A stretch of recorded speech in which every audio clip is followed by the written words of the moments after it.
আজকের ফাইনাল খেলার প্রথম গোলদাতার পুরস্কার প্রদান করবেন মিনাজ নার্সিং পয়েন্টের general manager captain Rabiul Islam সর্দার। আক্রমণ প্রতি আক্রমণের মধ্য দিয়ে আরাফাত রহমান কোকো স্মৃতি ফুটবল টুর্নামেন্ট 2025-এর কাঙ্ক্ষিত ফাইনাল খেলার প্রথমার্ধের খেলায় এগিয়ে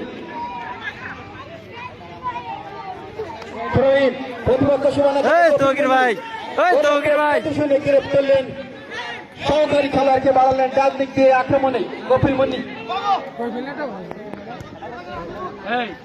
ডান দিক দিয়ে আক্রমণের প্রচেষ্টায় কপিল মন্ডি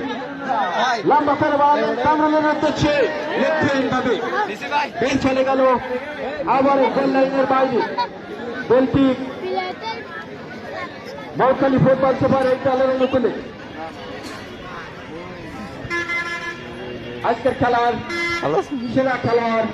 নির্বাচিত করবেন মুর্শিদ আলম, রাজনীতি ব্যক্তিত্ব কে মুর্শিদ আলম, কাজী নজরুল ইসলাম বিশিষ্ট সমাজসেবক রাজনীতি ব্যক্তিত্ব,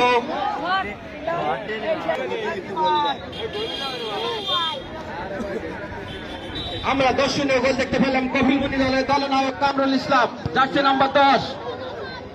1-0 গোলের ব্যবধানে এগিয়ে কপিল মুন্নি ফুটবল সুপার এই দল।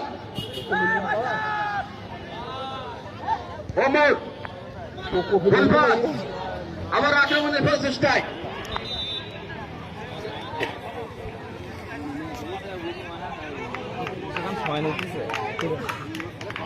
প্লেয়ারে খালি খেললে না পাল্লা পড়ে না তাই খেলে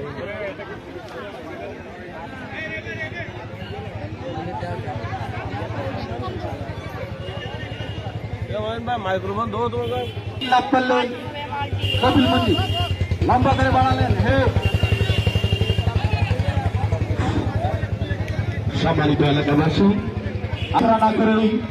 হাতে হাতে পা পা করে চলে আসুন আজকের এই ঐতিহ্যবাহী লক্ষ্মীখোলা কাগজি বাড়ি ফুটবল মাঠে আরাফাত রহমান কোকো স্মৃতি ফুটবল টুর্নামেন্টের ফাইনাল খেলা উপভোগ করুন। আজকের এই মনোমুগ্ধকর ফুটবল খেলায় যে দুটি শক্তিশালী দল মৌখালী ফুটবল একাদশ উভয় দলে আছে বাইরের থেকে নামি দাবি প্লেয়ার। আপনারা আর বাড়িতে কাল বিলম্ব না করেই এক্ষুনি মাঠে চলে আসুন, আমরা মাদককে না বলে খেলার মাঠে চলে আসি। সম্মানিত এলাকাবাসী, আজকের এই